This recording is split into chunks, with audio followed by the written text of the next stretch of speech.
Hi guys, welcome back to my layout.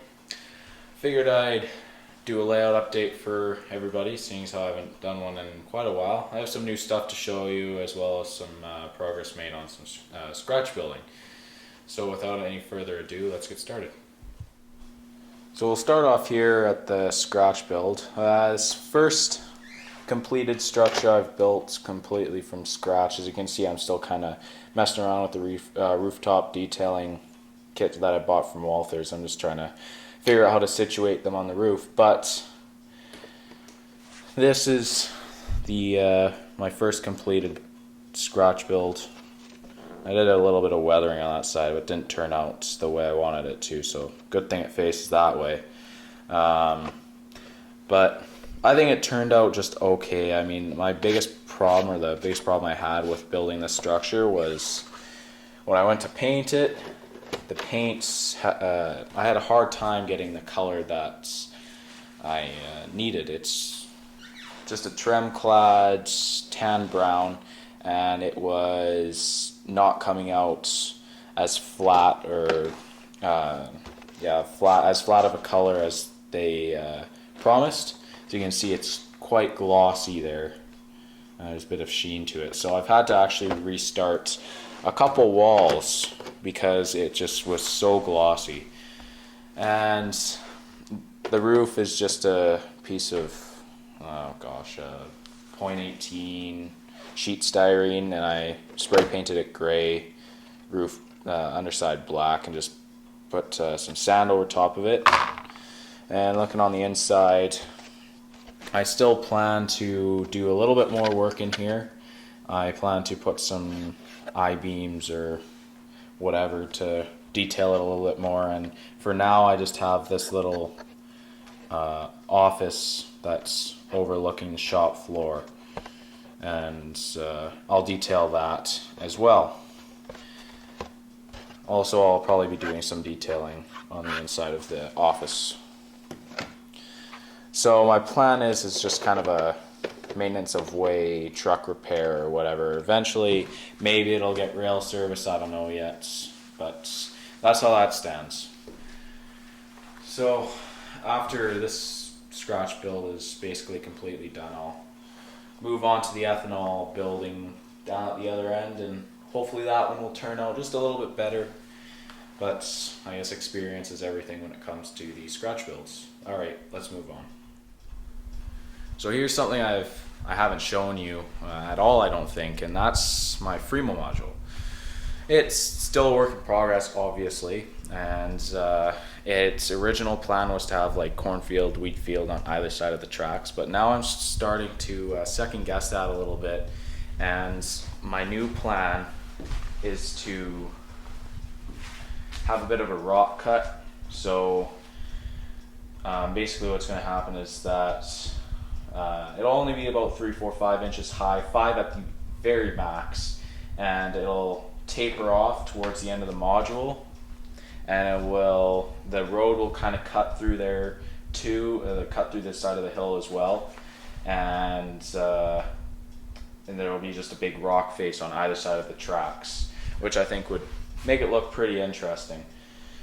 So that's where that stands. I mean, I did a couple firsts in my HO scale modeling. I mean, this is the first time I've ever weathered track, and I was always intimidated to do that. That's why I never weathered any track on my layout, and I think it turned out pretty damn good. So next layout, I guess I'll be a little less intimidated by a project like that. But it's been a pretty easy process. I mean, I'm surprised about the amount of wiring that goes into these, which I'll just show you in a second here. So here's the underside of the module, and as you can see, there's quite a fair amount of wiring that's involved in one of these, but I mean, when you break it down, it's pretty simple. You have black and white for track power, and your red and white for accessory bus. You have to have 2 UP5 panels on either side of the module for easy access for the operators. And for the LocoNet cables, I just took some standard telephone wire, 6-pin telephone wire, and RJ12 plugs. So, and then to connect the modules with power, you have 2 sets of Jones plugs on either end. So you have a female and a male connection on either end. And for the accessory bus, it's a trailer plug. And I believe the club that I'm associated with, or partially associated with, they are changing this plug system to an easier method, because you do have to plug these in a certain way, otherwise they don't fit. So they're going to a more efficient plug-in.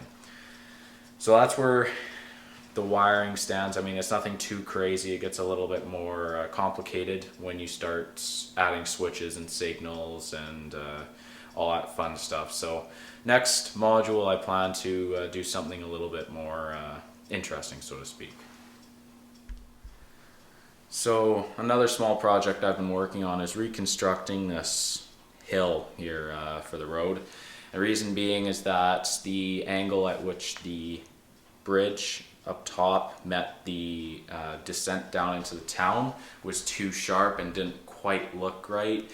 And plus, if you ran an HO scale truck over that angle, it would get hung up on it. So kind of figured that I might as well redo it because I would be doing work which would involve messing with the hill down in this area, in the industrial area there. So I went ahead and ripped it up, and it's still not perfect, but it satisfies me, which is basically the only thing that counts. Another thing I've been doing is adding a parking lot to these ice dispensary here. So just a bunch of little small projects, and let's move on to the rolling stock. So let's get started with the rolling stock that I've recently purchased. First couple of cars I'm going to show you are orders I've made through my local hobby shop, and the few after that are the ones that I purchased from the Portland Train Show. So first off, we have 2 Athearn Ready to Roll GATX ACF 5250 center flow hoppers. These cars, I mean, they're alright. I mean, they really don't look much different from previous runs of these, which don't have a lot of detail, but I mean, for the price, you can't really go wrong. $25 for a different variety of car on the layout. They're pretty nice. All the paintings, all the stripe and the lettering and all that is pretty good. And you can see what I mean, like the see-through, there's no see-through walkways, and then all the grab irons are molded. So I mean, it's an alright car. It runs very nicely. Haven't had any problems with it yet. So yeah, I might do a review on them. I don't know yet. I don't know if it's really worth it with the minimal detail, but let's move on. Next, we have these UTLX UTC 33,000 gallon LPG tank car with a flat panel on the side. I picked up 2 of them. They're by Athearn Genesis, and I picked up 2 of them because I see a lot of these types of tank cars with a flat panel on the side. I got 2 different versions of this car.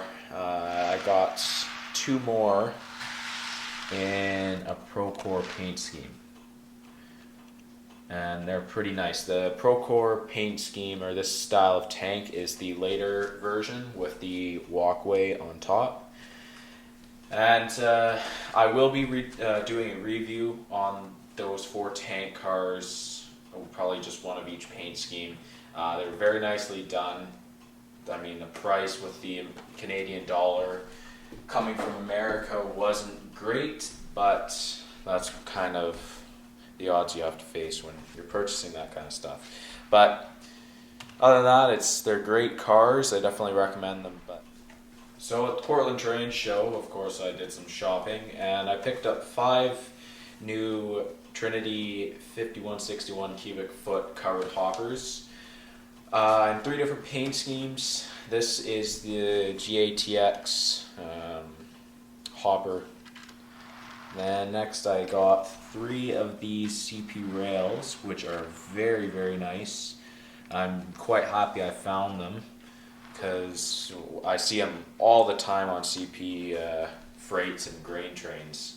So that was pretty nice. And I also got this fourth Canadian Pacific Trinity hopper, and that's with the Beaver and the Canadian Pacific Railway emblem. And of course, you can see they are all with the road or the reporting marks of Sioux, and the GATX is in reporting mark of CMO. So guys, that's pretty much a wrap for this layout update. Sorry, nothing too exciting.